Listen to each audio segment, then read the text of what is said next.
All right, dude, we are live. What's up, guys? This is Dem Keys, and today we are going to continue learning about embedded Rust development on the ESP32. And hopefully, today we are actually going to, stick to that topic. Give me a second here. I just need to open up the window. Yeah, there it is. Okay. So we've got this. We've got this window. Is this the one I'm supposed to be on? I'm not sure. Hold on. I think this is the one I'm supposed to be on. Oh wait, I've got Gemini open here. What was the conversation I was having here?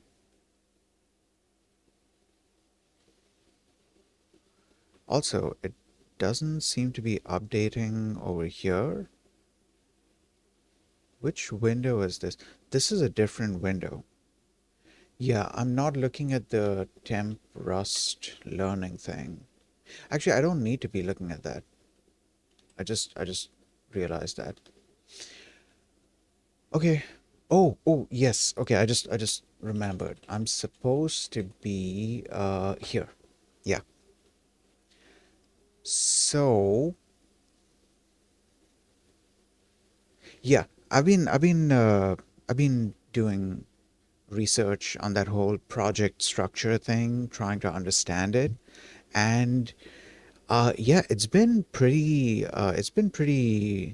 enlightening for me because I didn't realize that within a Rust project, or I believe they're called packages, um, within a Rust package, I'm just so used to saying the term, I'm just so used to using the term project. So, anyways, within a Rust project, um, the behavior of cargo is going to depend on whether you have a library or a binary in there. Like it's going to be treated as a binary crate or a library crate depending on which file you have there. So if it's a project with just a lib file, then that project gets treated, that crate that cargo is going to build is going to be a library crate.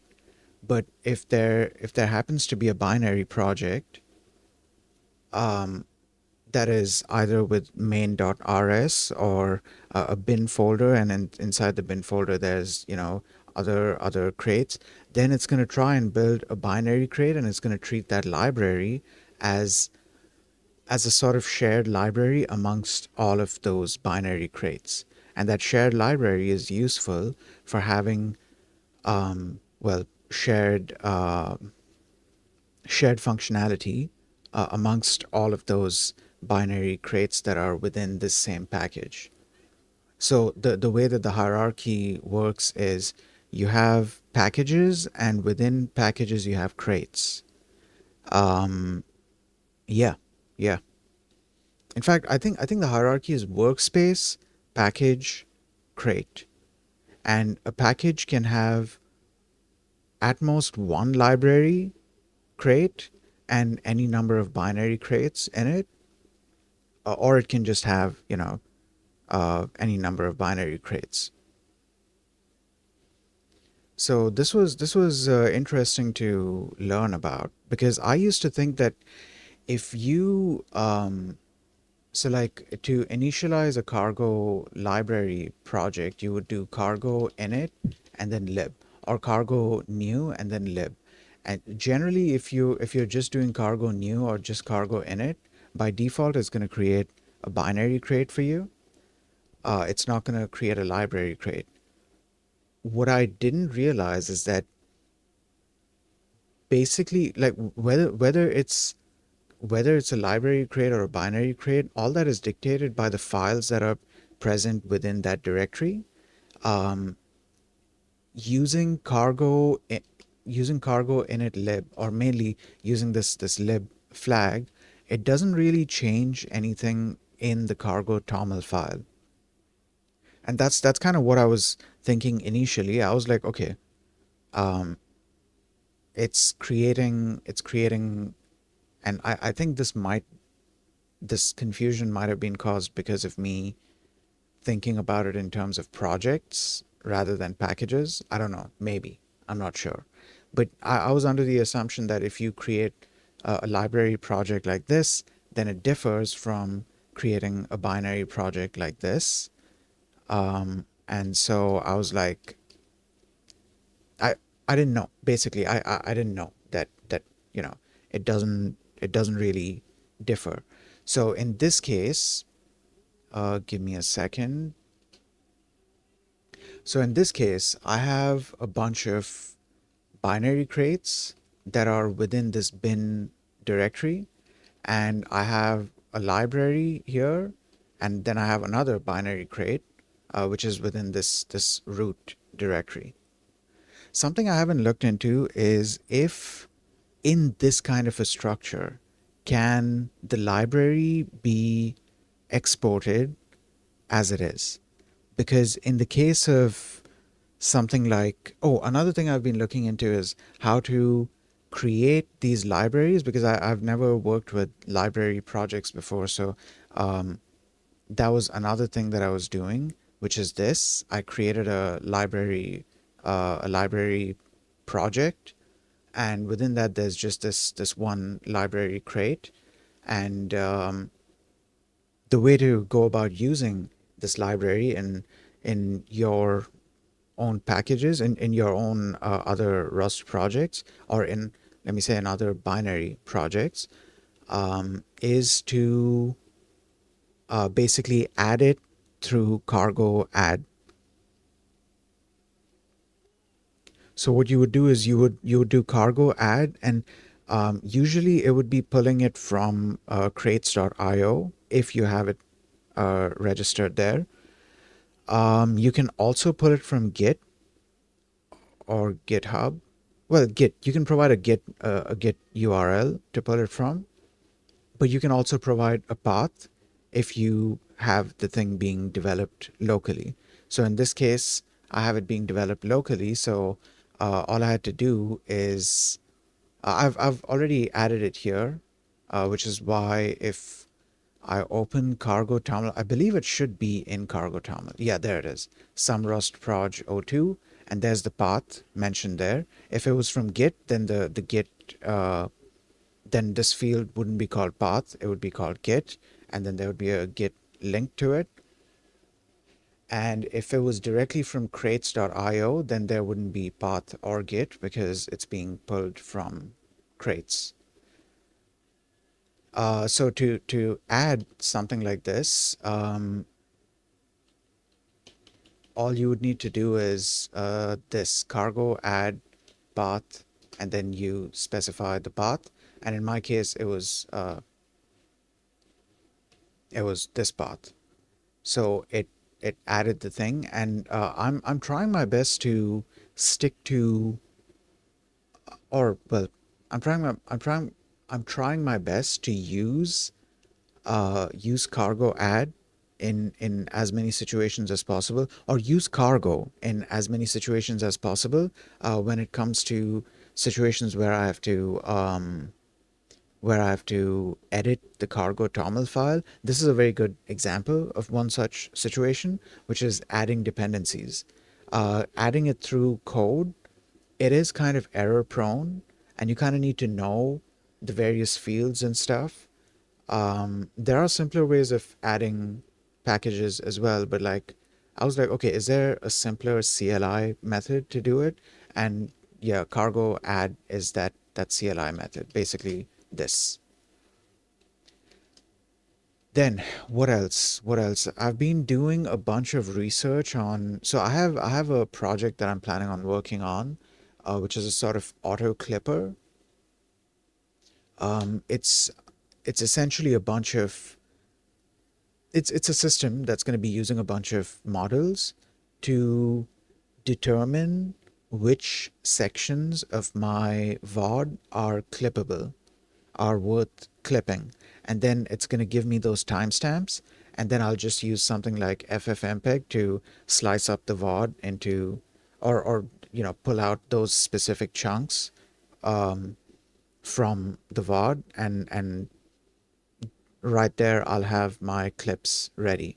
The challenge is not slicing up the VOD. The main challenge is actually determining which sections are clippable moments. Because if I'm streaming every day, there's no way that I'm going to go through my entire VOD again, like rewatch my own VOD again and see what can and cannot be clipped.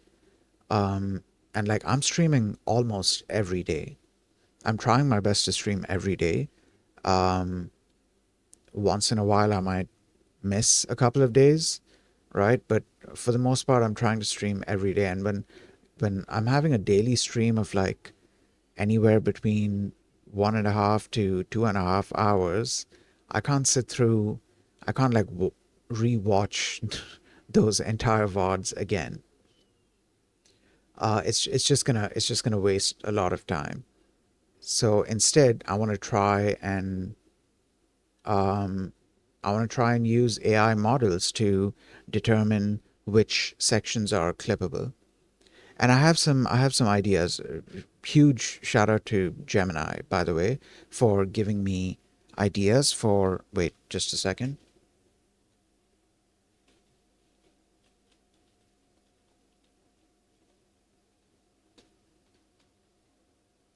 Yeah, huge shout out to Gemini, because I've been having a conversation with Gemini about this to get ideas for how to go about doing this.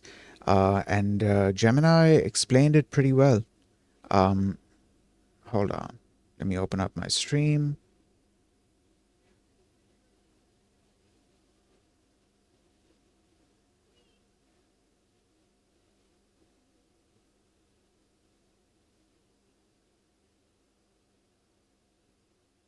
Yeah, okay. So Gemini had some pretty good ideas. It started by it suggested starting with generating a transcript of the entire VOD. So that'll give like timestamps along with what text was what was being said during those timestamps. I can then I can then use those timestamps and more importantly the text that was being, what was being said during that specific time frame. I can then use that data to determine if the thing is clippable or not. It doesn't stop there. I'll feed that data into another model, and this is where a whole lot of like NLP comes in. Um, and fortunately, there are more higher level models that can be used for this purpose. We don't have to use like very specialized models, but I feel like I might get better results with specialized models. I'm not sure. I'm gonna have to see because the specialized models they give you they do a very how do I say this? They are meant for specific tasks, right? And they perform those tasks really well. As opposed to trying to get an LLM to perform the task. It may or may not perform the task very well. Though these days, I kind of feel like LLMs do outperform a lot of those, single purpose models. Um, the problem is, I would need to be able to run this model. I would need to be able to run what do you call it? I would need to be able to run the model locally. So I have two ideas for this. Because I don't have a whole lot of processing power, I'm going to try and make the model as locally runnable as possible. But I do have the option to use Kaggle. I can write the code in such a way that this code can then be very easily transferred to a Kaggle notebook and executed there instead because there's free resources available on Kaggle. Additionally, if I need GPU resources, like if I'm doing any computer vision related tasks, that it, Kaggle's resources can be very useful for that. Oh yeah, I can also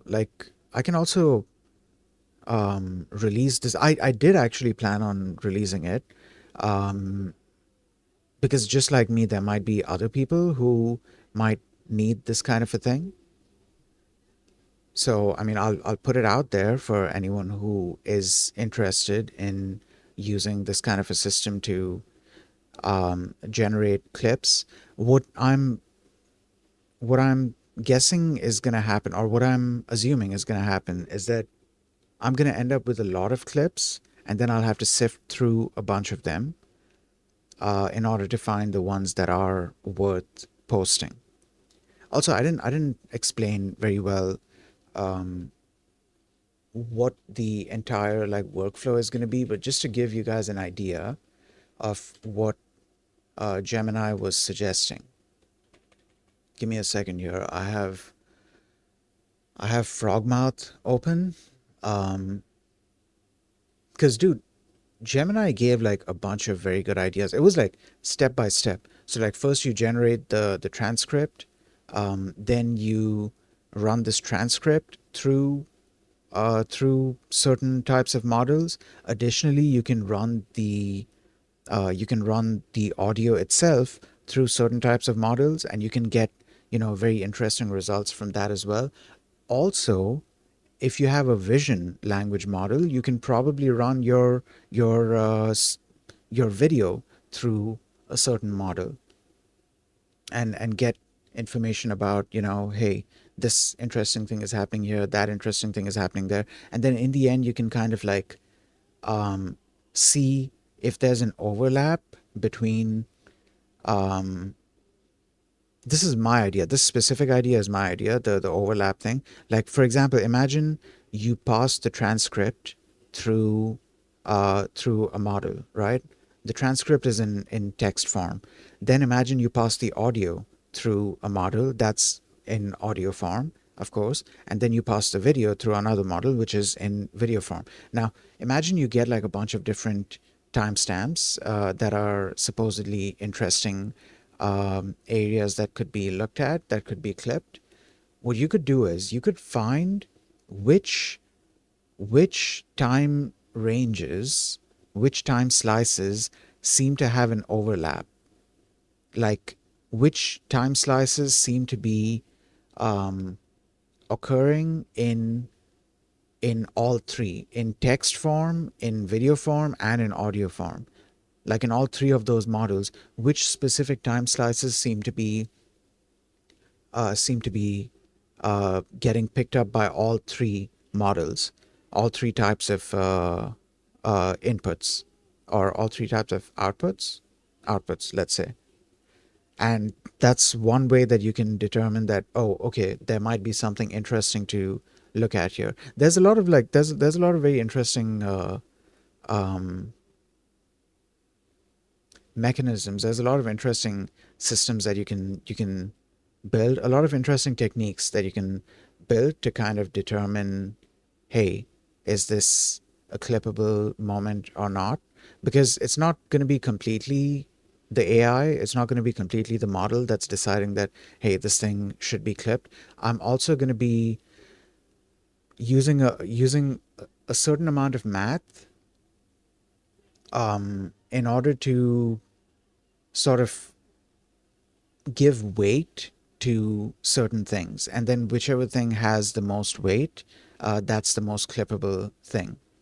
uh, I'm not sure if I explained that very well, but yeah, the idea is that through the help of the AI models and through my own code, I'm going to determine which specific areas of the VOD are worth clipping.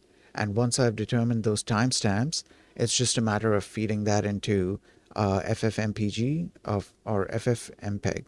Yeah, FFmpeg, and then getting those slices of video and audio.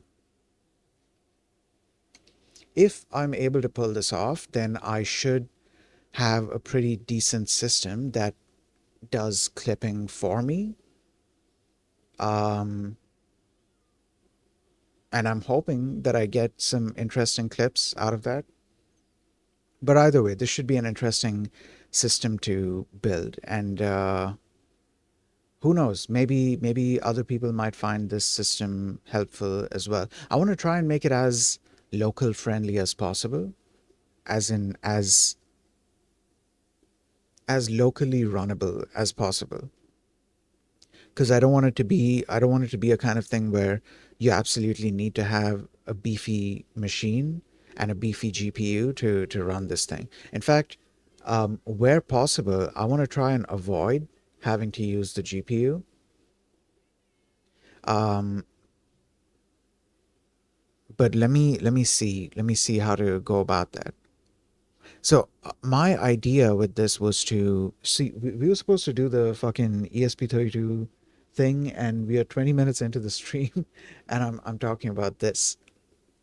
Anyways, I'm planning on using Hugging Face Transformers library for this, and fortunately, there's also a Hugging Face Optimum library that allows you to. Um, I don't know what the main goal of the library is, but one of the things that the library allows you to do is to convert the models that are on Hugging Face that are um, accessible through Hugging Face. You can convert those models to other formats so they can be run on other platforms or through other frameworks or whatever. And one of the other formats that you can convert it to is Onyx. And I definitely want to convert the models to Onyx, at least the ones that it's possible to convert. I want to convert them to Onyx because the Onyx runtime by default it's multi-threaded, and if I'm doing all this on Python, trying to use multi-threading is gonna it's gonna become a little complicated. So if I just load the thing into an Onyx runtime, then I'll have multi-threading or multi-threaded performance by default, at least to whatever extent it's able to, do the multi-threading. There's also the fact that the Onyx runtime itself is very highly optimized. Like when a model gets converted to the Onyx format, there's a certain amount of actually there's a lot of performance optimization that gets done. Um, and so we might be seeing a certain oh shit, I hit my mic. So we might be seeing a certain amount of performance gain from that. Give me a second here. Okay, right. So, um, oh yeah, I was looking at this list. So, what Gemini suggested, yeah, this is just like high level overview of what Gemini suggested. It was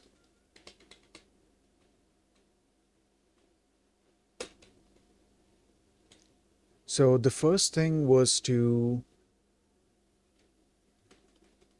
wait. There were two separate things here.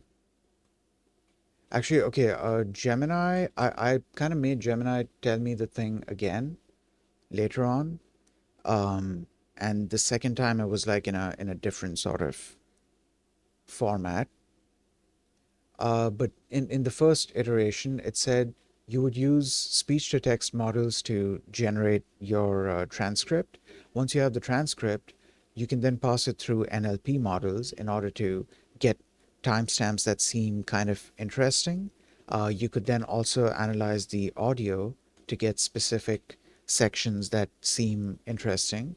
You could also use computer vision models to analyze portions of the video to see what seems interesting, and then it also suggested using multimodal models.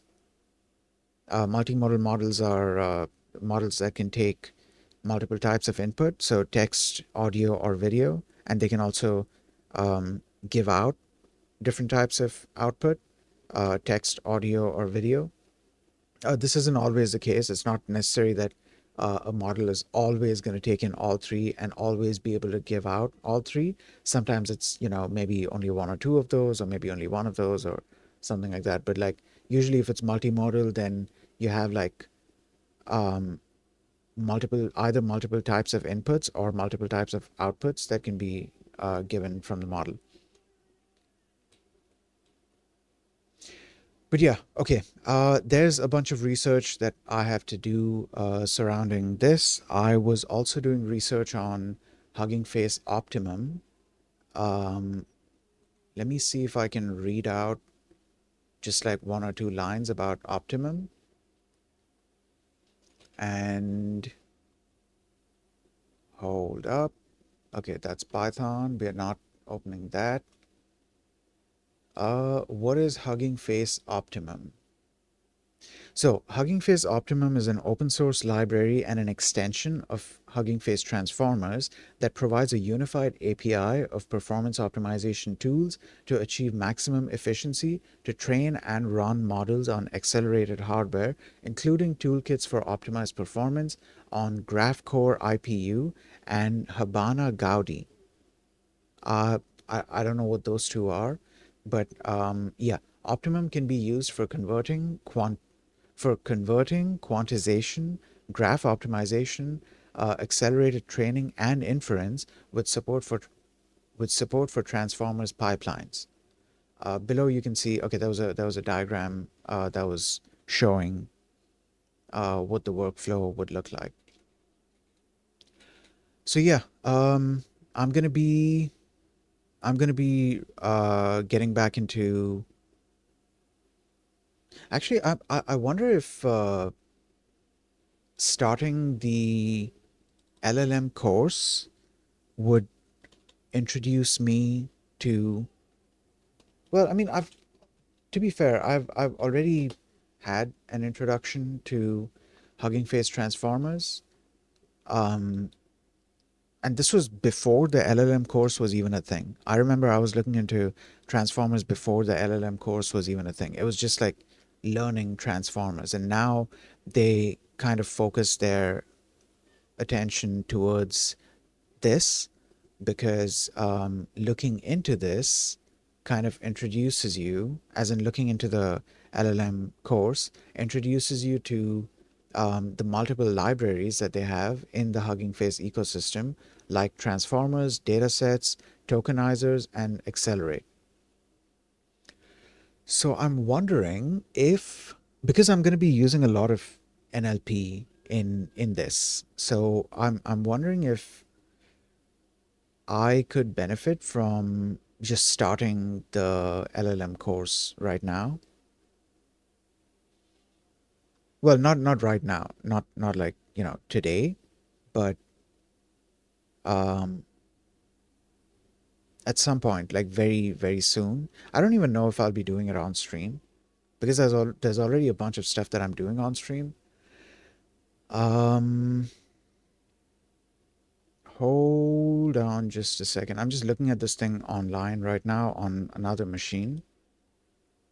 But yeah, anyways, I already kind of know how to use Hugging Face transformers to a certain extent, but like to a very small extent, a very little extent. Um, I'm not like an expert in all the different, working parts and building blocks of the transformers library. I do know that um, transformers does provide you with like what transformers has done is for specific tasks, what they've done is they've kind of broken these, they've broken the components down, or reorganized, let's say. They've reorganized the components into different sections. Like for example, in the case of an LLM, you would have the language model itself, but before the language model, you have a tokenizer. So the tokenizer is what takes your input, your actual text input, and it converts it into a numerical representation.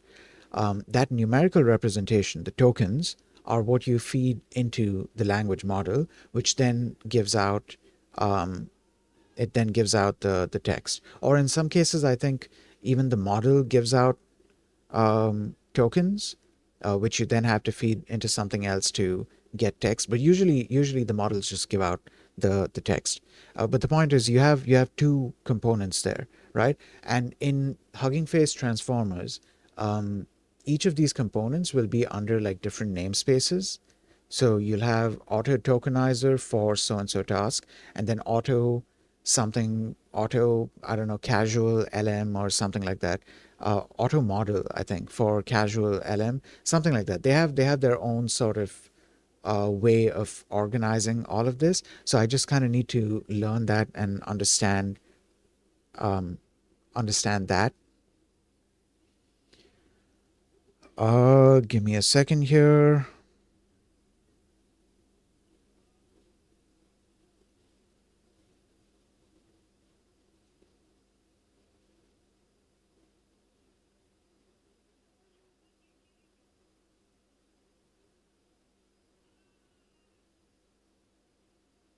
Okay. Yeah. So I think if I go through this and learn the entire thing, so transformers, what can they do? In this section, we'll take a look at what transformer models can do and use our first tool from the transformers library, the pipeline function. Pipeline function, that's another one that I found really useful. Pipeline allows you to use, at least from what I remember, pipeline allows you to use the model. It's sort of a slightly higher level way of using the model. So that way you don't have to have like a separate, you don't have to know how to use a specific tokenizer and a specific model. You just feed the stuff into pipeline and then you get the response. You feed the input into pipeline and you get the response from that. At least that's what I remember from it. I hope I'm not wrong about that. Let me just, yeah, okay, pipeline sentiment analysis, and then you feed the input and you get the output. And yeah, yeah.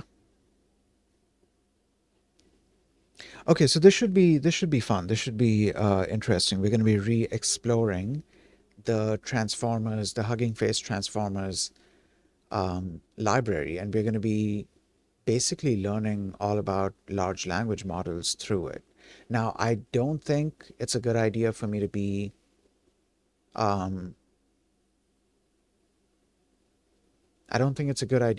be running these models locally because they might be a little heavy. Actually, hold on. Um, Let me ask Gemini. Hey, so I'm gonna be learning or relearning HF transformers.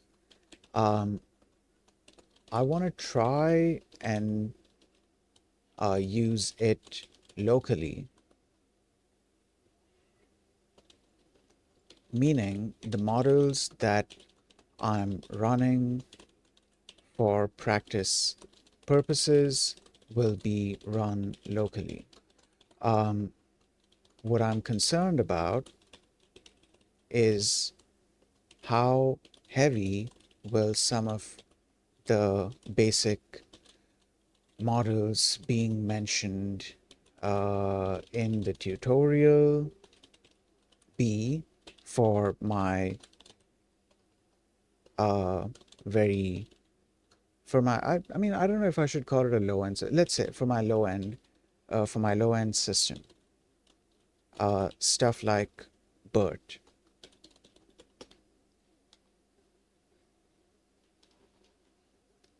Okay, it's a common concern when starting out, but the good news is that the basic models like BERT are actually quite manageable on modern low-end hardware, especially if you focus on inference, which is running the model, rather than training, which is fine-tuning it.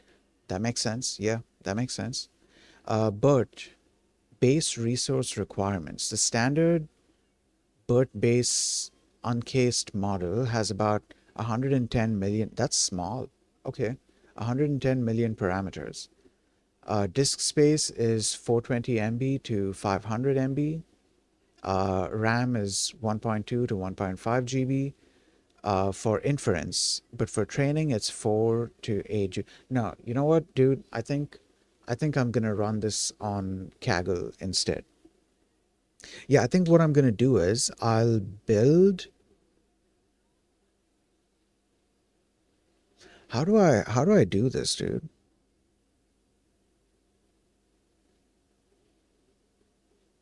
Because I wanna be able to build this using IntelliSense. The problem is IntelliSense doesn't work very well on Kaggle. Um, it used to, but unfortunately it doesn't work very well now, at least not for me. Um, so in order to actually have IntelliSense, I want to be able to type it out in one of my local machines, but not run it. Just type it out and have the code ready there.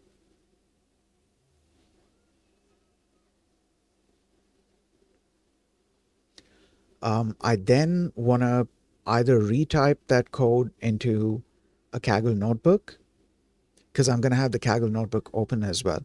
So I'll either retype the code into the Kaggle notebook or I'll just copy paste it because I can have it open in like a NeoVim instance, kind of like I have here.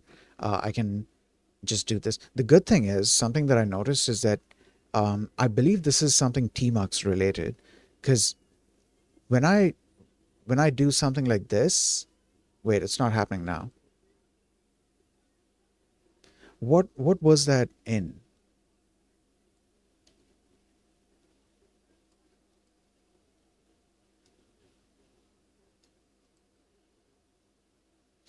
Hold on, dude. I'm kind of confused about this. I was okay. I was about to say that the good thing is that um, in Tmux when I think that's on my other terminal. Hold on. Let me do this. It's not here either. I don't remember how I did that, but there was a thing that I'm gonna have to look this up off stream because I've definitely done this where I would just do this with my mouse. I would left click and drag, and once I let go of the mouse button, it copies the entire thing to the clipboard. And it's kind of like if I went into this scroll buffer mode. I forgot what this thing is called, and I started like a copy kind of thing. Yeah, it would be kind of like that, except it's not that because I'm able to select this specific. Oh, what just happened? Oh, wait, you can collapse this? I didn't know that. That's interesting. Okay. Yeah, except in that case, it doesn't select the line numbers. It only selects the text that you have actually, selected with the mouse. I can't remember exactly what it was. The crazy thing is that this seems to only happen off stream. The next time that I manage to do it just by fluke, I need to remember. I need to remember to like write it down or experiment or whatever. But yeah, okay. I forgot where I was going with this, what I was saying. I think I was talking about, oh, I was talking about copying the code from the terminal to a Kaggle notebook, which I'm pretty sure I can still do it. I'm pretty sure I can still do it. Oh, you know what? Let me look this up. Windows terminal copy. Windows terminal select copy. You can use copy on select global setting to automatically copy newly selected text to the clipboard. With this setting enabled, wait, so the setting has to be enabled. Okay, select text, double click to expand the selection by word, hold the shift key while clicking to expand. No, copy selected data. By default, Right-click will copy the selected text to your clipboard and dismiss the selection. Alternatively, once the text is selected, you can do Control-C or Control-Shift-C. Okay, I guess I would need to do this then. Hold on. Let's see if that works. Yeah, I'm not sure if that worked, because in this case, Tmux is also doing something. It also has like some control of the mouse. Not only that, within Tmux, NeoVim also has some control of the mouse. So I don't know which one is controlling what, and I don't know if right-clicking is actually, saving it. Oh, I could test that out real quick. I'm just gonna open up Notepad and paste. Oh yeah, it worked. Okay. It worked, but um, it also seems to have copied the line numbers. Okay, okay. Anyways, I'm gonna have to look into this later on. Right, right. We are 40 minutes into the stream and we still haven't started. Holy shit. Where was I? What exactly was I gonna do today? I think I was gonna here. So okay, you guys are gonna be seeing the thing here. I need to um over here. All right. I think I can close each of these instances. Oh yeah, I was also reading up on cargo tests, as in unit testing, using cargo test for unit testing. That's another thing that I have open right now. That's one of the documentation pages that I have open right now, and I kind of want to finish that as well, because it seems small and simple enough. At least the the more simpler parts of unit testing, not the more advanced use cases. The simpler parts of unit testing, they seem small enough that I can finish it real quick. And the advantage there is that I'm going to then be able to apply that to other projects that I'm working on. And holy shit, there's so many projects that I'm planning on working on in both Python and Rust. This occurred to me recently. Like at this point, if I want to do stuff in Rust, there's a lot of projects that I have that I could be doing in Rust. Okay. I need to open the ESP32 project. Should I close? Yeah, okay, I'll close this. Did I make a change here? Hold on. Oh, I think I did make a change. Right, close this. Let's go back and back. No, just back. In here, I think ESP Proj 01 is what I was looking for. Oh, I don't have the thing connected. If I connect it now, is it gonna be recognized? Give me a second. I need to see if the thing gets recognized or not. It should be. I mean, I don't know why I'm wondering if it's going to be recognized right now. So I just connected my ESP32 to the USB. Let's do ls USB, and there it is. Okay. So for anyone wondering, this is the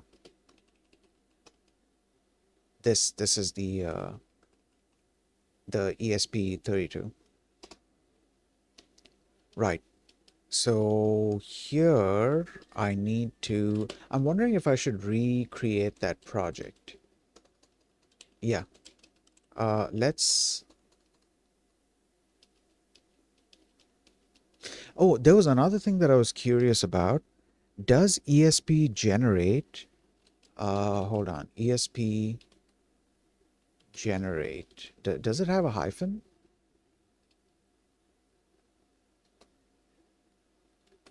Uh, okay, it does. Now, I was wondering if there's a way to specify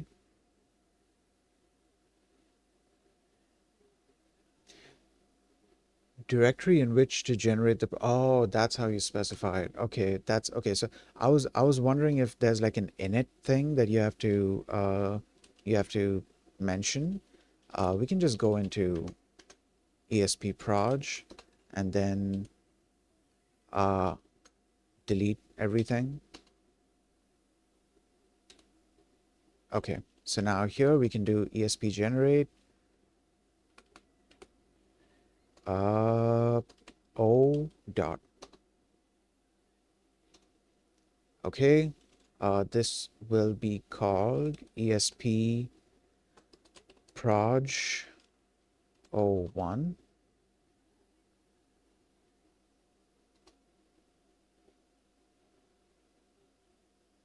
All right, now give it a second.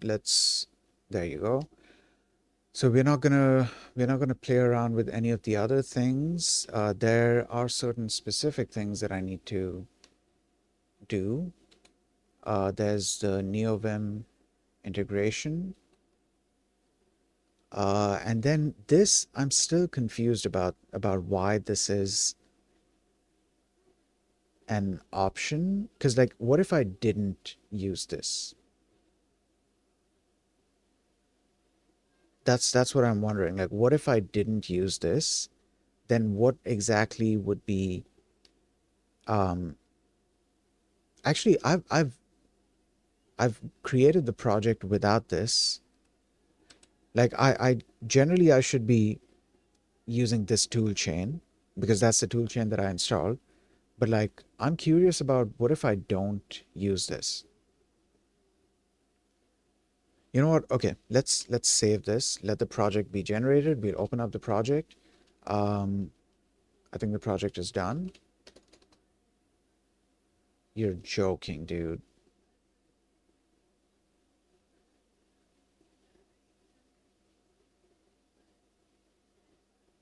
Did it just ignore the flag that I gave it?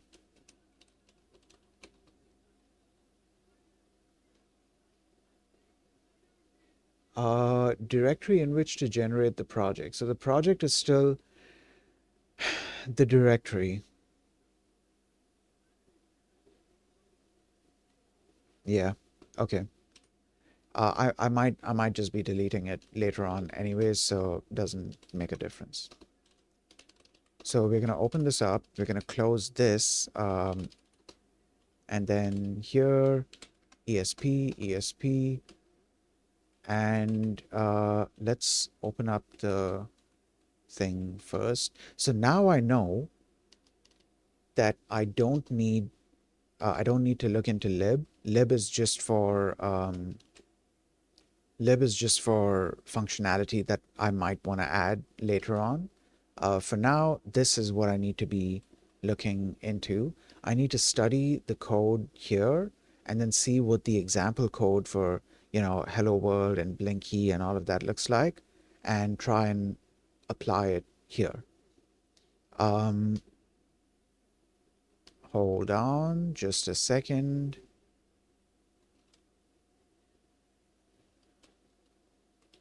Um, oh, wait, it's downloading something.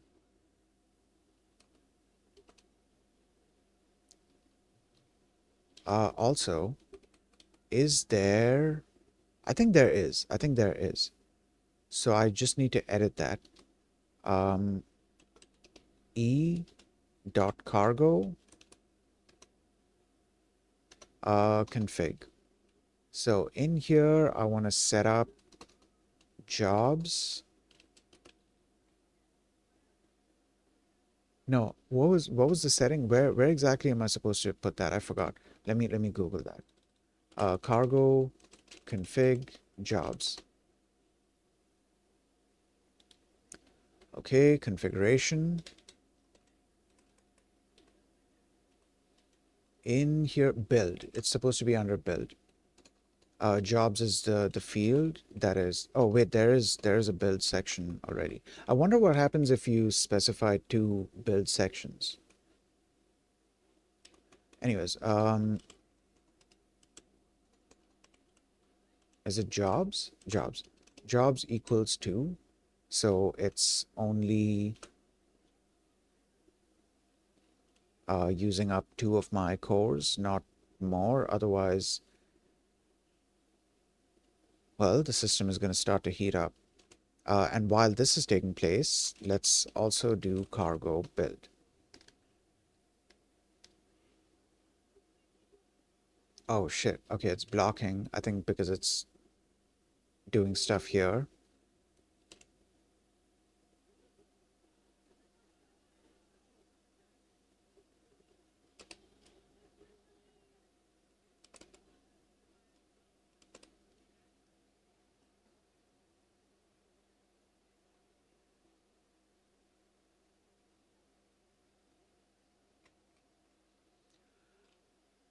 Okay. Oh, guys, hold on. I just remembered something. I actually have some potatoes kept for boiling. So I'm just gonna go check on them, make sure, the water hasn't completely evaporated and it's not burning and stuff. So I'm gonna take a short break and I'll be back in like a couple of minutes.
All right.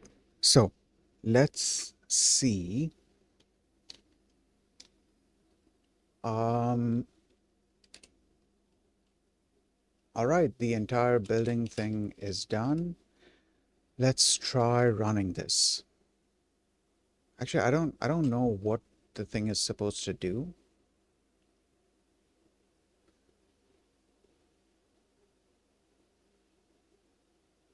Okay, well, I mean, it's running.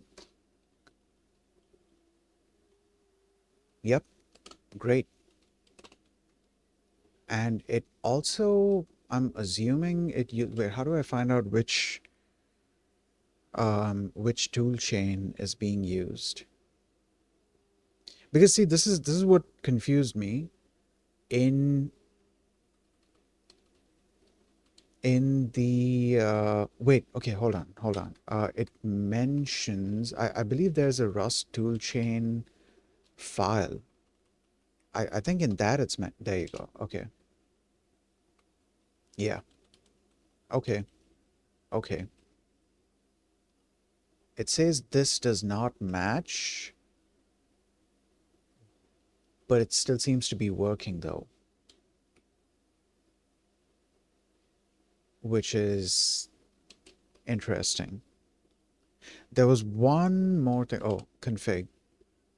Okay, in config, runner is ESP flash, flash this. Okay.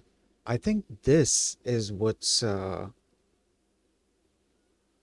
this says for target dot that it runs ESP flash. No, I'm still confused about how exactly it knows. Also, yeah, we are getting this error here. I wonder if we would still be getting this error. Um, okay, you know what? We're gonna recreate this project. Let's close this and cd back out, and then close. Well, there's nothing to close here. Just cd. Wait, what's going on? Oh, this is the search thing. Cd. Okay.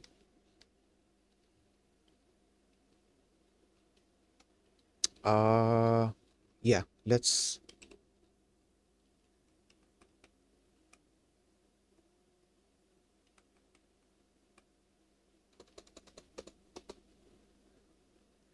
Okay, ESP32, ESP proj 01 already exist. Oh, I haven't removed it. Okay. Wait, why did it look like that? Oh, okay. Yeah. Delete. Okay, okay. ESP proj 01. Now we are in here. We need the NeoVim setting. And then let's also add this setting.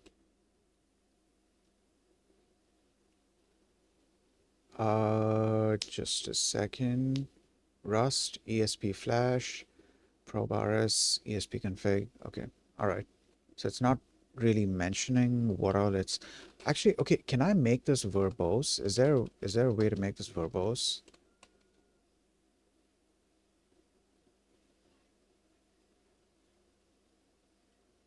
I guess not. Okay, let's jump in there and hold on. What does it mean if I do two dots? Oh, it goes one step back. Yeah, let's not do that.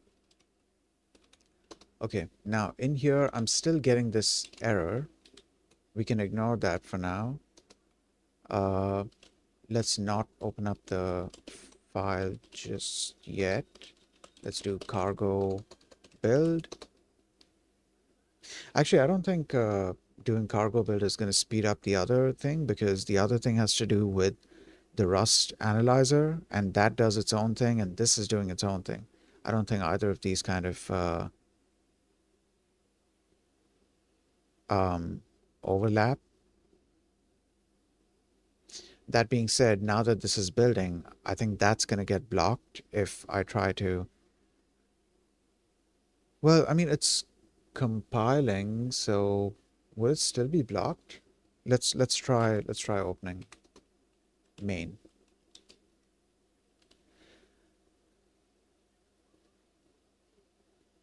Okay, okay.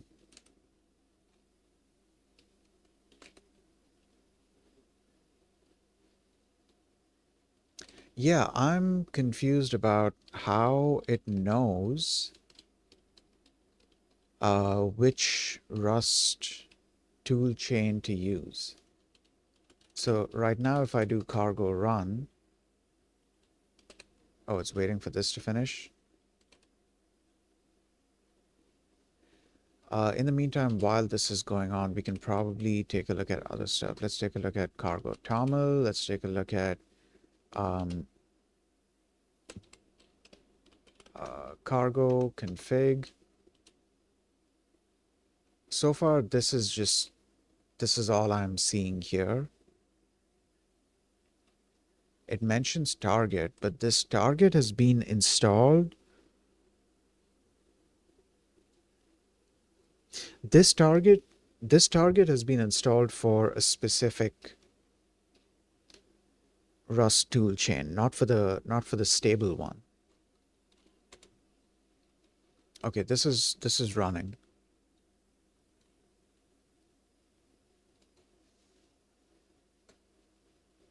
Wait, this also mentions ESP IDF second stage bootloader. Why is it using the ESP IDF? Maybe it's this code.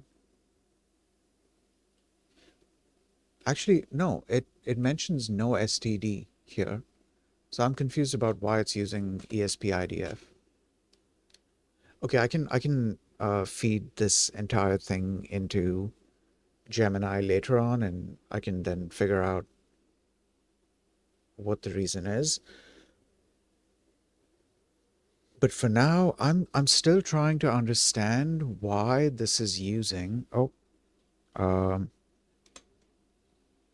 yeah, I'm still trying to understand why this is using. Oh, I can do Control R to reset the chip. I didn't know that.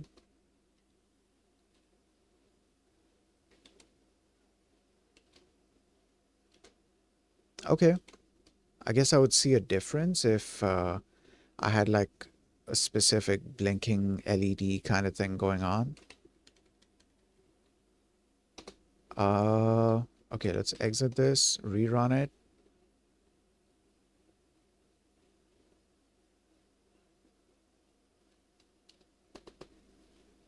Okay,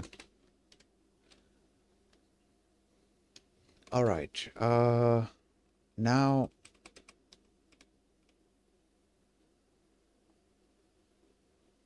yeah, I'm still confused. You know what? Okay, let me ask Gemini. Did I have a separate thing open? Oh yeah, I have the question that I was asking about like running running models on a low-end system. Okay, so I installed, no, how do I say this? Okay, I used ESP generate. No, let me start it by saying I'm doing Rust development on ESP32. I used ESP generate to generate the project. It, during the generation process, ESP generate or ESP generates TUI gives you the option to enable the usage of the ESP tool chain. This is a tool chain I had to install.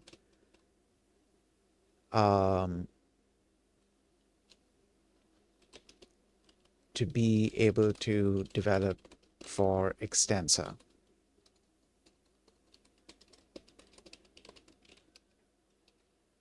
I used ESP up to do that in case, it makes a difference.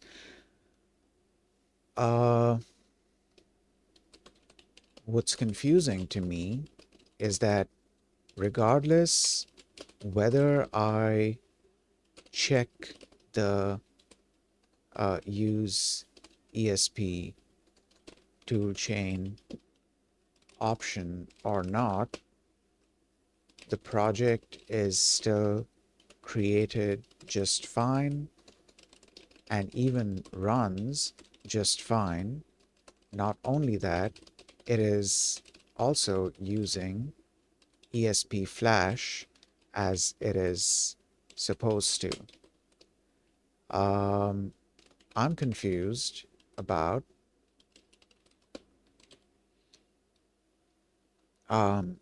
whether this is actually using the ESP toolchain that I installed or not. And if it is not, then how is my code compiling just fine and running on the ESP32 just fine? Okay. Let's take a look at this code while that response arrives. So first we have no std, then we have no main. So I'm guessing there's no main point of entry. It says no main, but then there is a main function. This creates a default app descriptor required by the ESP-IDF bootloader. What if I don't have this? Yeah, let's remove that and see what happens then. Deny memforget. Memforget is generally not safe to do with ESP-HAL types, especially with those holding buffers for the duration of a data transfer. Then deny clippy large stack frames. Okay. ESP-HAL clock, ESP-HAL main, ESP-HAL time, then panic handler. Okay. We could open up. Where's that repo? Let me open up the repo. Actually, there's another thing I need to check, which I did not check before starting the stream. Let me just check and confirm that everything is fine. Yes, everything seems to be fine. Yeah. Workshop repo.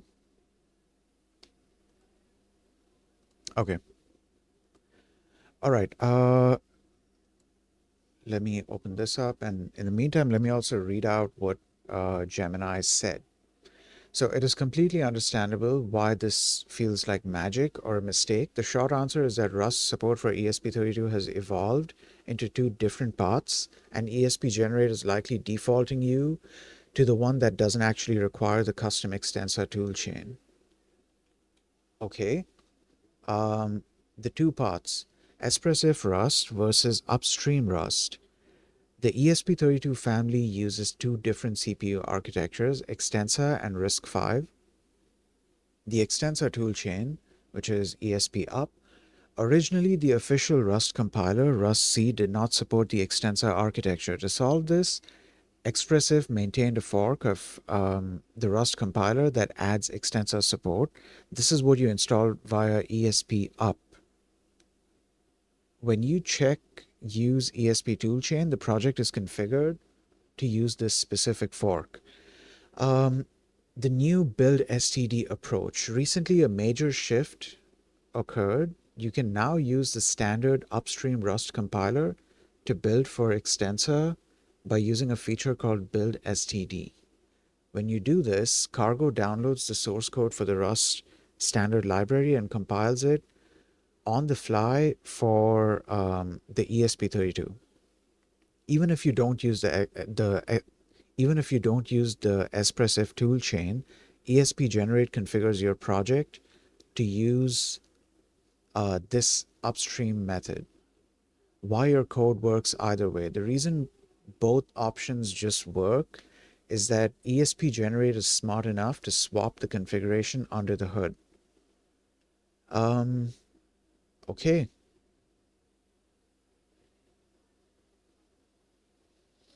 Okay, that is interesting.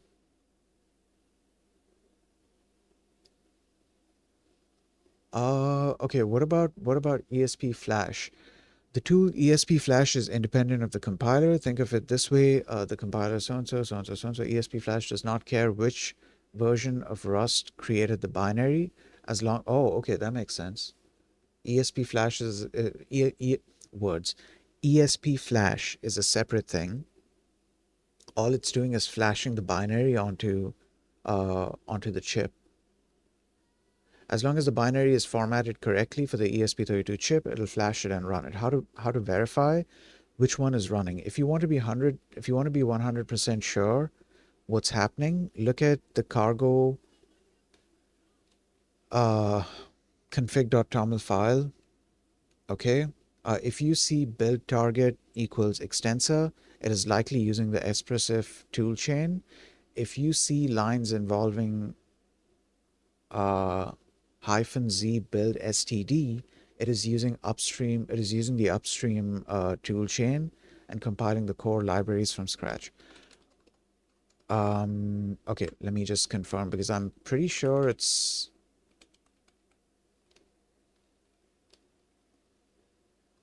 Okay, yeah. The build target is definitely extensor.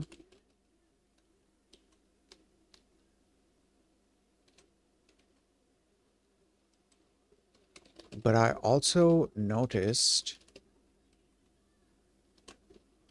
um, that under the unstable section, there's, what does it say? There's build hyphen std equals core. I'm also confused about why std is involved here when I'm doing no std development. Also, the also another thing that's confusing is that the target remains the same and the config file produced, hold on, yeah, is exactly the same regardless of whether I check the use ESP toolchain option or not. Also, I didn't know that the Rust compiler now has support for Rust compiler extensor.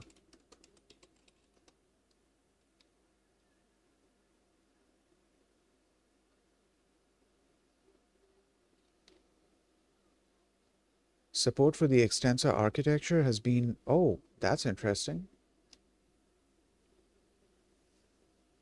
Uh, Rust Lang. Okay, support for the extensor architecture has been merged into master as a tier 3 target.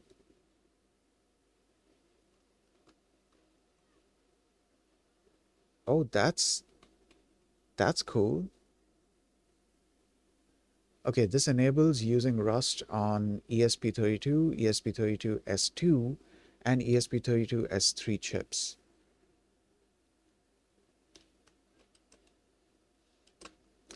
I did not know this. Yeah, I did not know this, dude.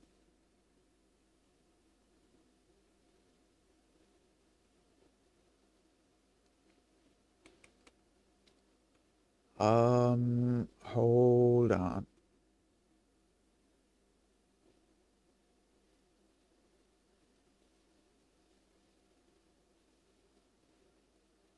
Okay, it seems that the assembly test for the extensor target. Okay, all right. Okay, okay. Pull request close. Pull request successfully merged and closed. That is expected to take some time. We have blocked other targets on LLVM support, but I suppose that is what we are doing today. Okay, all right. So here's the answer. This is where the magic of modern Rust tooling for embedded systems comes into play. Um, it can definitely be confusing because some of the terms seem to contradict your project's no STD nature. Here's the explanation of why those settings look the way they do. Why is STD mentioned in a no STD project? In your cargo config file, you notice unstable build STD. Even though the word STD is in the key name, this does not mean that your project is using the standard library. Build STD is a feature of the of cargo that tells it don't use the precompiled version of the core libraries that came. Oh, don't use the precompiled version of the core libraries that came with the Rust installer. Instead, take the source code for the requested crates and compile them specifically for my target right now. Core. This means that you are only compiling the core library, the absolute bare minimum for Rust to run. Why is it needed? Since the standard Rust compiler does not know about the extensor architecture by default, it doesn't have a precompiled core.rlib for it. By setting by setting build std core, you are making the compiler build its own base from scratch. Why is the config file same either way? The reason the checkbox for ESP for use ESP toolchain doesn't seem to change your cargo config file is that both methods have converged on the same build strategy. In older versions of the ESP Rust ecosystem, the ESP toolchain, the one from ESP up, was the only one to get extensor support, and it used a different internal mechanism. The ESP toolchain was the only one to get extensor support, and it used a different internal mechanism. Okay, today the Espressif team has aligned both the custom fork and the upstream Rust paths to use the build std approach because it's more robust. Why didn't I see anything about this, dude? Hold on. In Rust, um, where do I look for this? Hold up. Okay. I have the repo open here. In Rust, let's go to, what does this come under? Issues? No, this comes under pull request. But then I can't like search for it.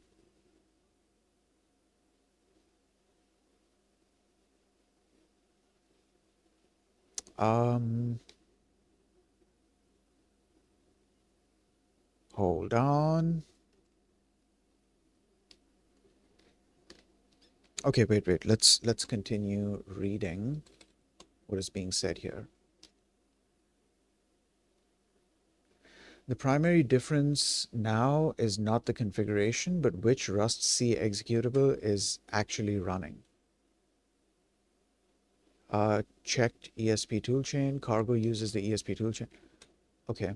How to tell which one is actually being used? If the cargo config file is identical, the project is likely determining the toolchain based on a file called Rust toolchain in your project root. If it says channel equals ESP, you are using the toolchain you installed with ESP up. if it says nightly, you know what? Hold on. I want to try something here. Toolchain. Let's change this to stable and see what happens. I don't even remember what is the thing called. Um, let's close this. What was it? Rust up. Rust up. Tool chain list. Oh God, that is okay. Um, let me. Oh yeah, okay. I can copy this.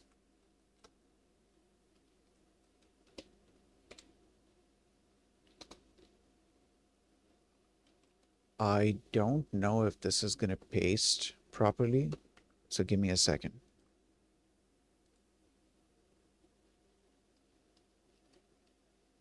Okay.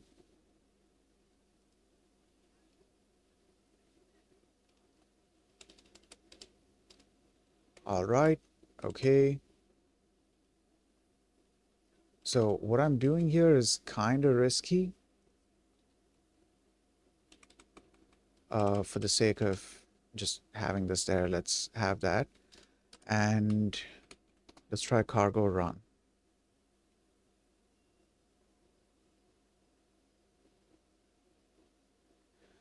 Oh God, it's recompiling.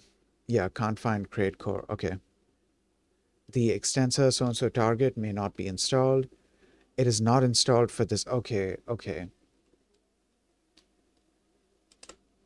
Okay, so now I have a question.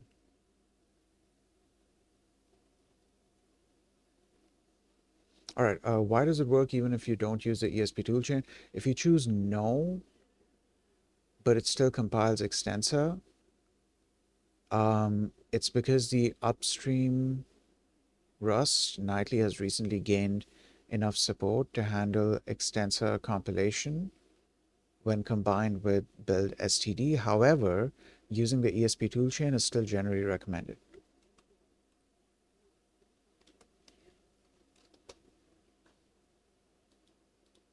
Okay, so wait. Okay, a couple of things. I checked Rust toolchain and it mentions ESP. It mentions channel uh, equals ESP. So it just might be using the ESP tool chain. What I'm confused about, though, is that this channel is set to ESP regardless whether I choose the use ESP tool chain, whether I check the use ESP tool chain option or not.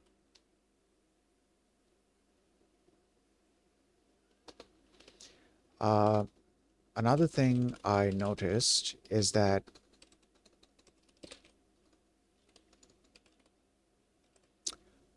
um, when I changed, wait, does it paste here as well? Okay. Um, when I changed channel to stable so and so instead, actually, let me also mention in brackets, which is what I use for um, Linux compilation instead, um, and tried to do cargo run. It mentioned that,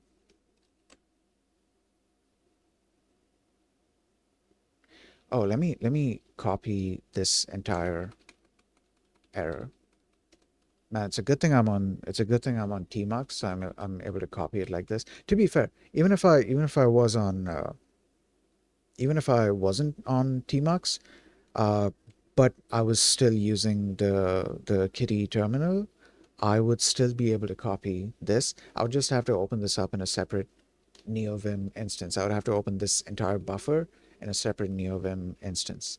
That would be a bit of a headache, but other than that, it's fine. Let's copy this and paste it here. It mentioned the following.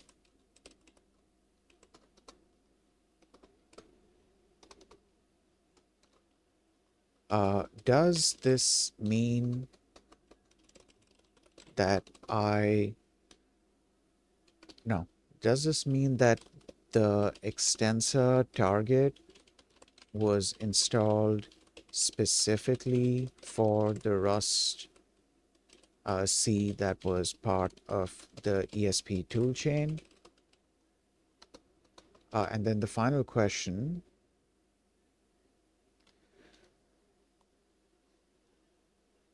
what was the final question?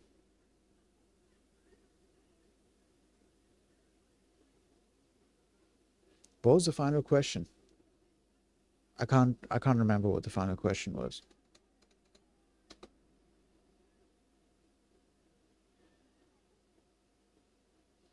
Okay, that error message is the smoking gun that confirms exactly what's going on. You've hit on a core detail of how Rust handles custom architectures. To clear up the confusion, yes, the extensor target exists only within the ESP toolchain, and ESP generate is designed to be sticky to that toolchain to ensure your project doesn't break.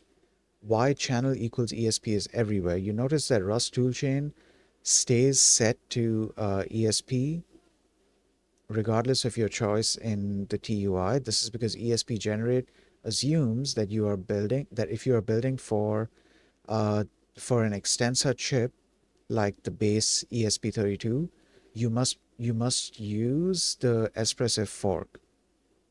While there is experimental support in the standard nightly, I just realized that it has been mentioning nightly all this time. It hasn't been mentioning stable.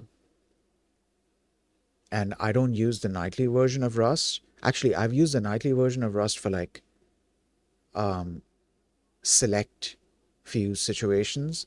One such situation was something called TDF, which is a TUI or a terminal based. Actually, TUI. It's a TUI PDF viewer file. It's a it's a terminal PDF viewer program. To compile that, uh, I needed uh, I needed the nightly version of Rust. I'm not sure why exactly that was, but yeah, that's what was required. Um, okay. While there is experimental support in the standard nightly Rust, it is not yet stable or feature complete, even for the template to rely on it. Even for no feature complete enough for the template to rely on it.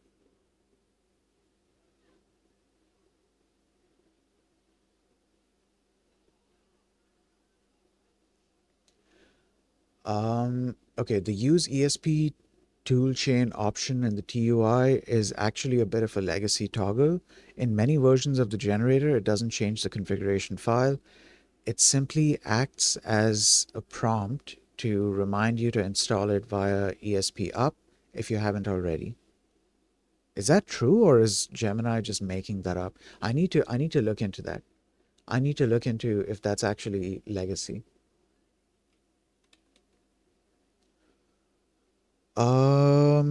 Okay. Why your stable compiler failed. When you switched the channel to stable so and so, you saw two specific errors that explain the whole architecture. ESP32 is not a recognized processor. The standard Rust compiler uses a library called LLVM to turn your code into machine instructions. The standard LLVM included with stable Rust does not know what an extensor processor is. The ESP toolchain you installed contains a modified version of the LLM the LLVM. Have I been saying LLM? LLVM. Okay. Um, Modified version of LLVM that that has been taught how to speak extensor. Okay, then error so and so can't find crate for core. Even if you have build std enabled, the standard compiler looks for a target definition file, like a blueprint for extensor. Since the target isn't part of the official Rust project yet, the stable compiler says, I've never heard of that target, so I don't know how to build core for it. Then the target is tied to the compiler. In Rust, a target, quote unquote target, isn't just a string like extensor. It's a combination of a target specification, which is a JSON-like description of the chip's capabilities, and LLVM support, which is the backend code that generates the actual bits. The toolchain you installed with ESP up provides both of these. Your standard Linux compiler provides neither. This is why you cannot simply rust up target add for extensor on stable Rust yet. The summary of the magic, the checkbox, so and so, so and so. Okay, all right. Does this clear up? Yes. Okay, it does. It does. Um, hey, can you tell me how exactly you know that the use ESP toolchain option is a legacy option at this point that doesn't really do anything? Are there any specific commits in the ESP generate repo that point to this?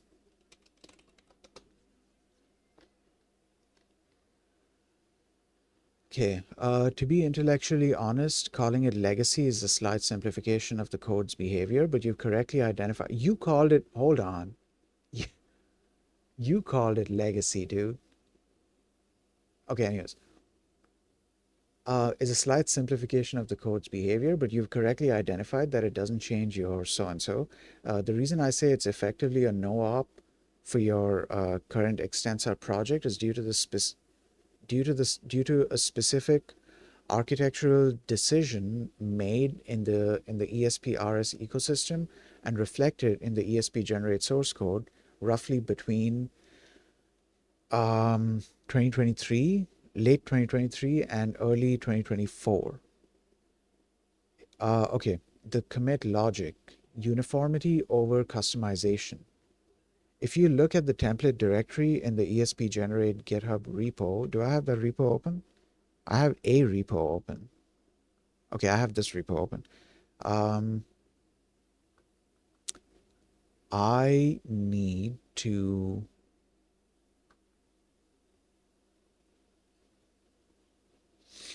hold on. ESP generate. There you go. Okay.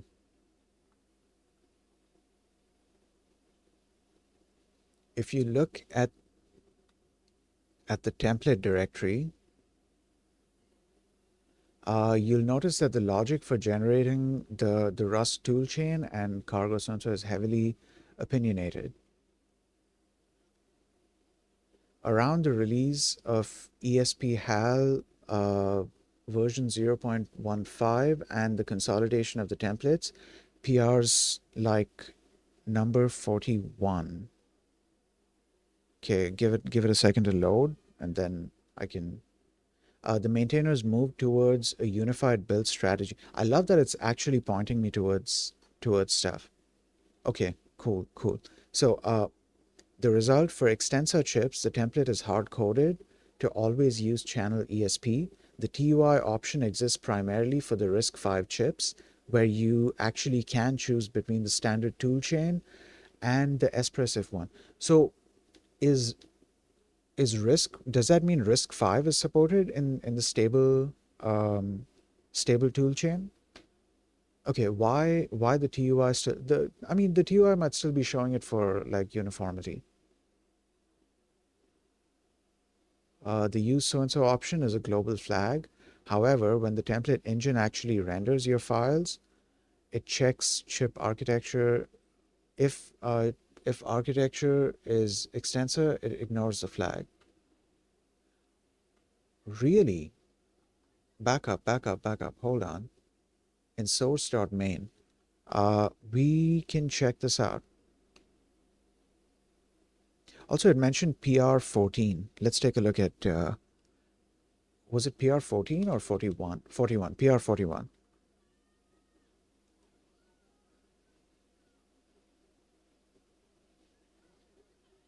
Is it PR41? Hold on, let me click on this and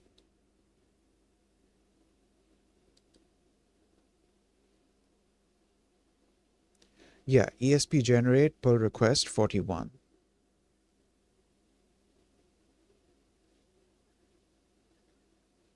All of these are in the hundreds. Okay, let's.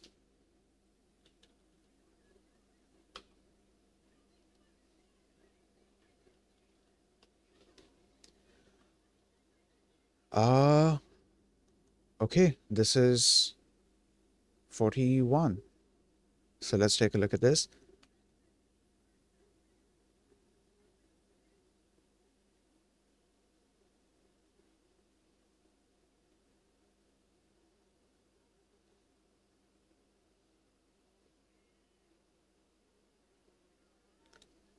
Give me a second. I'm just reading through this real quick.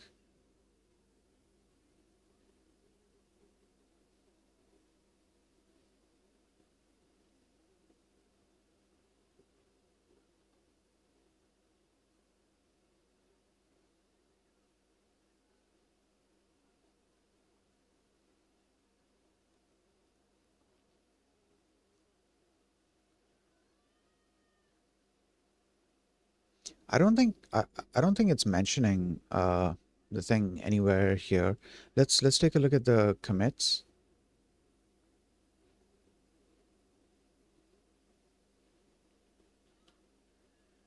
This says it's mainly for wait, it says use stable toolchain?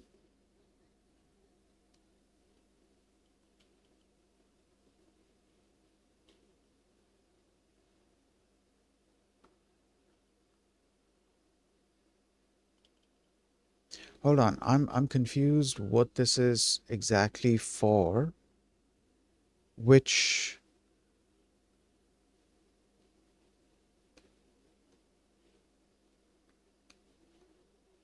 add cargo metadata, update dependency. Okay.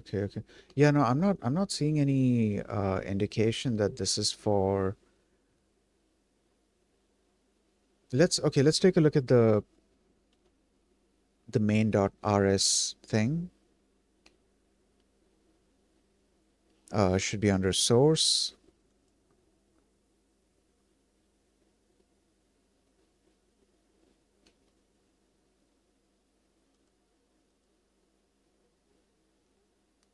I love that now when I'm looking at this, I'm a little less confused.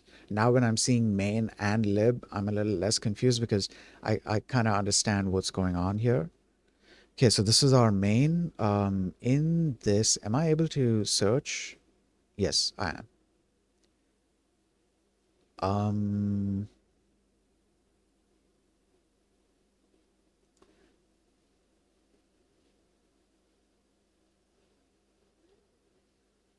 let's do architecture. Or okay, no. R. Oh, uh, let's just. Why did that happen? Okay, ESP. Actually, ESP is not going to be here. Wait, let me just.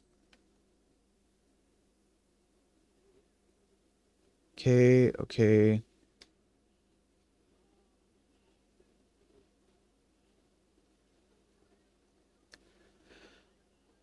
Right. Okay. Okay. Select your chip. All right, all right, all right. Enter project name. Right. Um,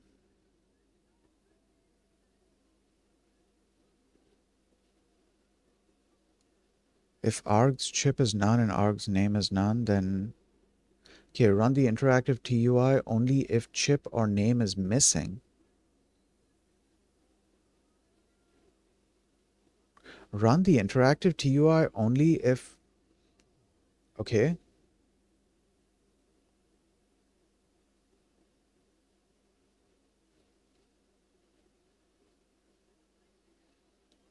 All right. Okay, okay.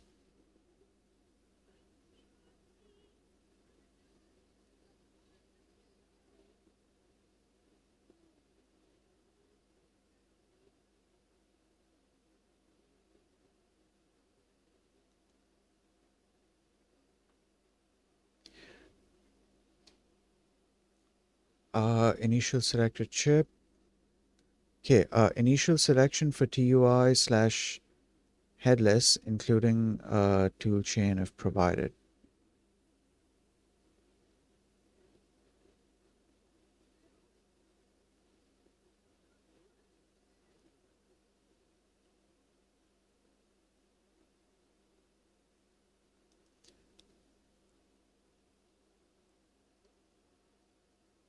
Give me a second. Give me a second. I'm just like reading through this. That's why I'm a little quiet.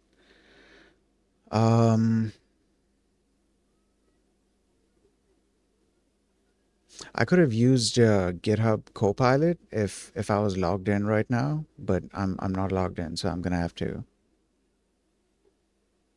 just read through the thing.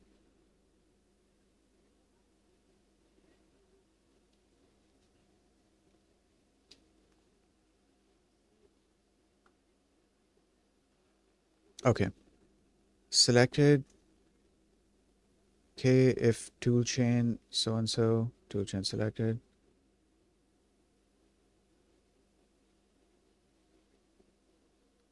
Okay.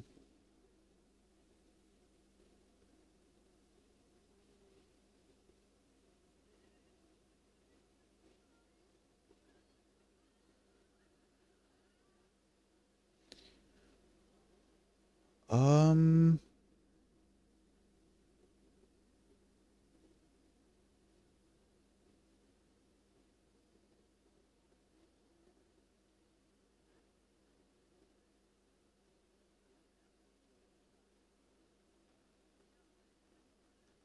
that's the end of. Okay, all right. We're gonna need to find. Okay, let's see if ESP is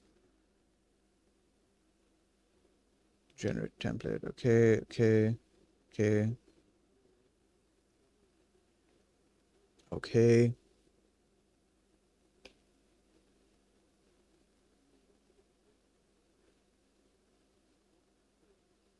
All right, okay.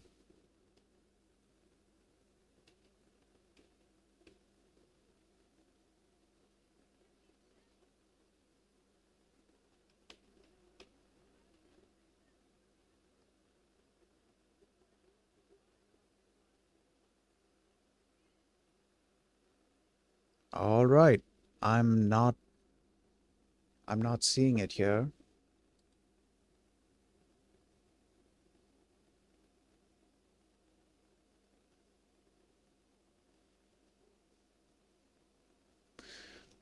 Uh Around the release of ESP HAL, so and so, and the consolidation of templates, PRs like so and so. Oh, it wasn't with that PR, it was around that time.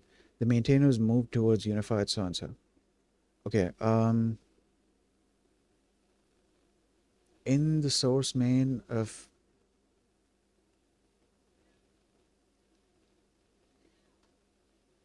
wait, I have another place where I could check this. So just give me a second. Um, give me a second here. Okay, I'm gonna check this there. I'm looking for ESP generate. And under ESP generate, I need to open up, actually, first I need to open up this main file. Hold up, there's a template.rs and toolchain.rs as well.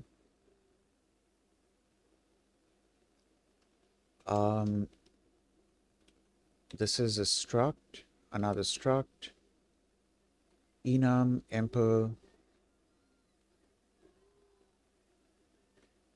struct.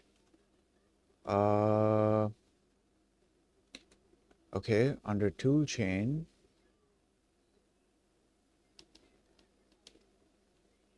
where I'm really trying to find where. Okay, you know what? Yeah, we are in main. I'm gonna ask Copilot about this file.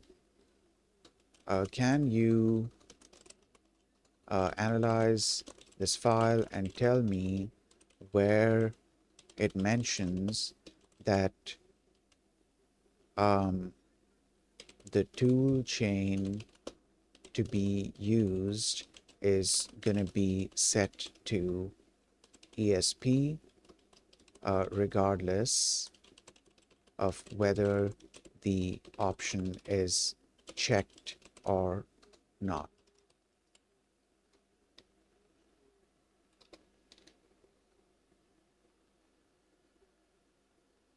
I don't know what my limitation is with the free Copilot that we have. But yeah, I'm waiting for the response. Short answer, there's no place in this source.main that unconditionally sets the toolchain to the literal string so-and-so. The code that decides slash propagates the toolchain appears here. So if ESP is being forced, it's coming from elsewhere, the template YAML or the toolchain module, not hard-coded in main.rs, relevant places. Okay. If a default ESP is being added regardless of the selection, the code that does that would live inside toolchain, populate toolchain category, not so-and-so, where the initial selections include an explicit toolchain passed on the CLI. This only adds a toolchain where the user passed toolchain on the command line, where the code detects so-and-so.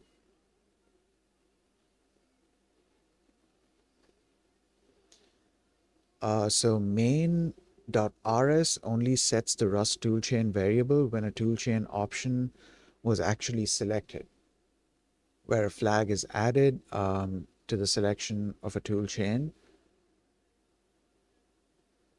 where a flag is added to the selection if a toolchain was explicitly selected.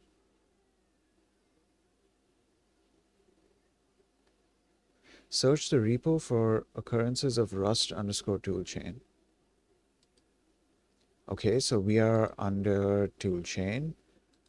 Let's copy the entire prompt and drop it here. Oh God. Okay. For a second, I thought my browser is freezing. Okay, let's try it here.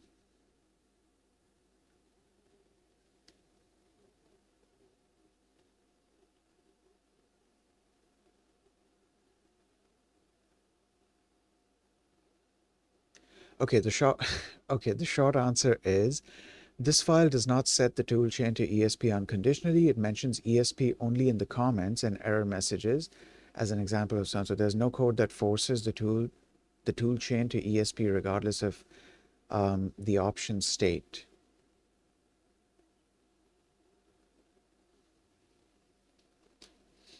Okay, now here's the thing. I would be tempted to run this project through Gemini CLI and try to get it to answer my question. But lately with Gemini CLI, I've been running into the issue of my quota running out, because of which I can't really do that anymore. So I think I'm going to have to ask the question in ESP generate. Um, and hopefully somebody there would be able to give me an answer. Yeah, yeah. Or I could take some time to look through this. Hold on, there's a mod TUI. Maybe I could trace that. Some, is there a way that I can get it to analyze the entire repo for me? Let's add a couple of files here. Um, remove the attachment. Let's add the entire repo. Let's add ESP generate.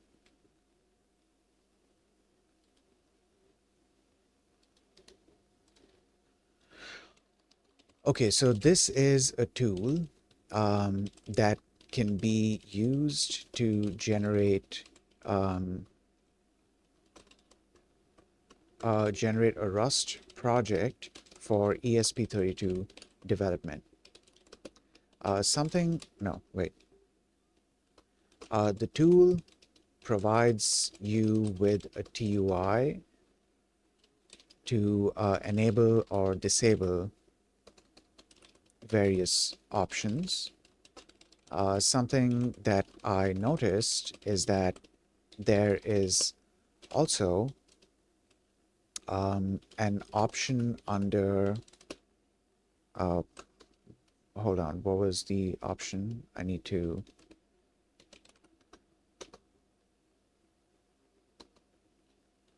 okay, yeah, under Rust toolchain, yeah,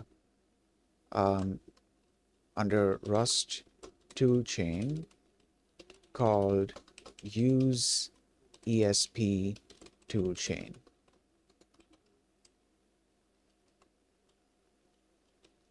That can be checked.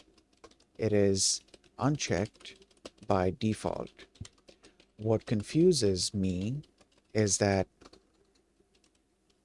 regardless of whether I check that option or not, when the final project is generated and subsequently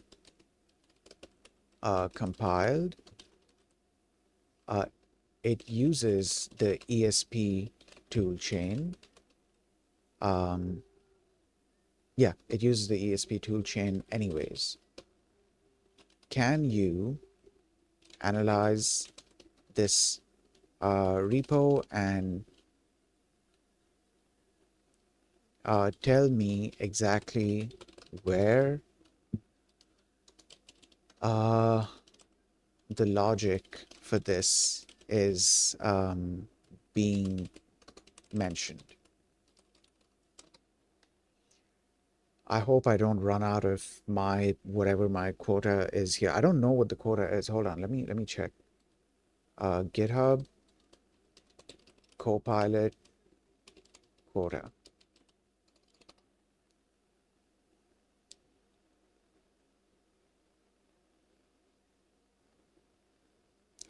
It has, okay, code completions, requests, completions and chat. 50 chats per month. Okay, I don't think I've reached anywhere near that, so I think I should be good. However, it might take some time to search the code base.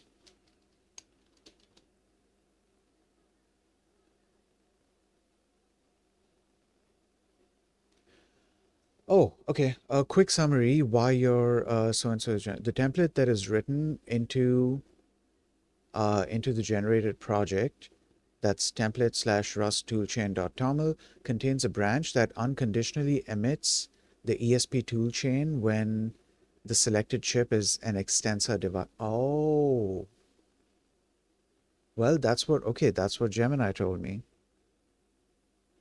Okay.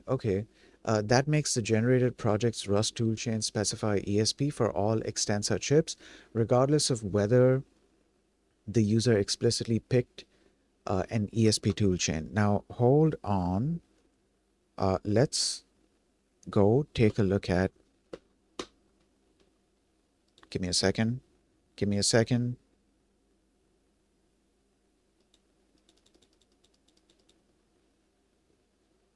Okay, template.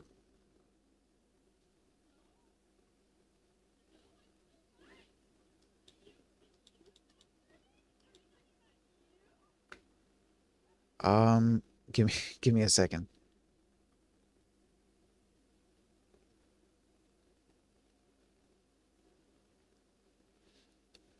Okay, in here we have Rust toolchain.toml. Template slash Rust toolchain.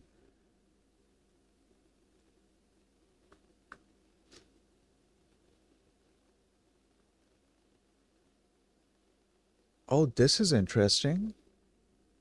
So if risk 5, then if stack so and so, so and so, so and so,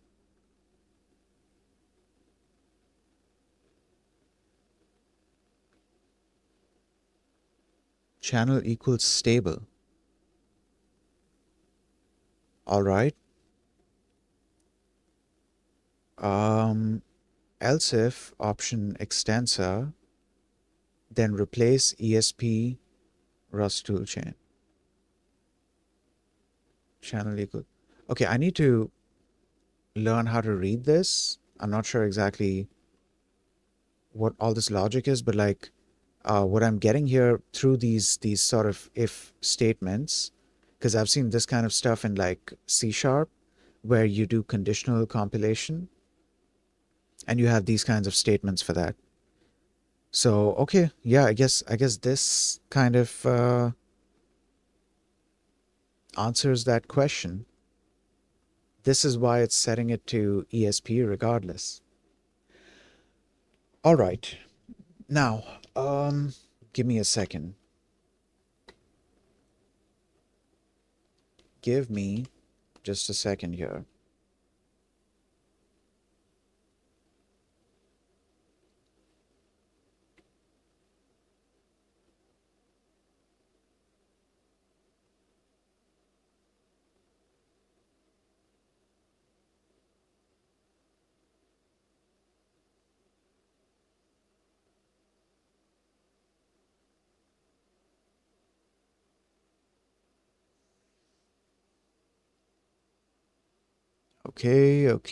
Okay.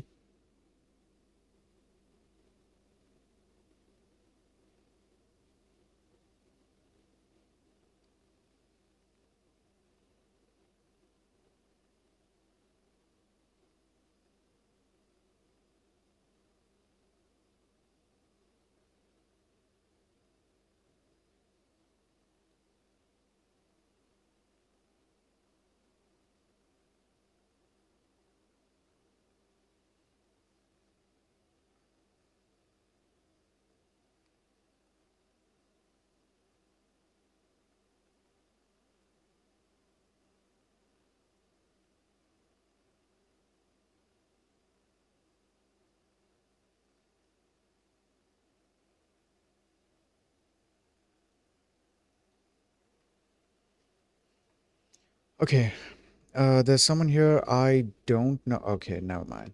Follower only chat.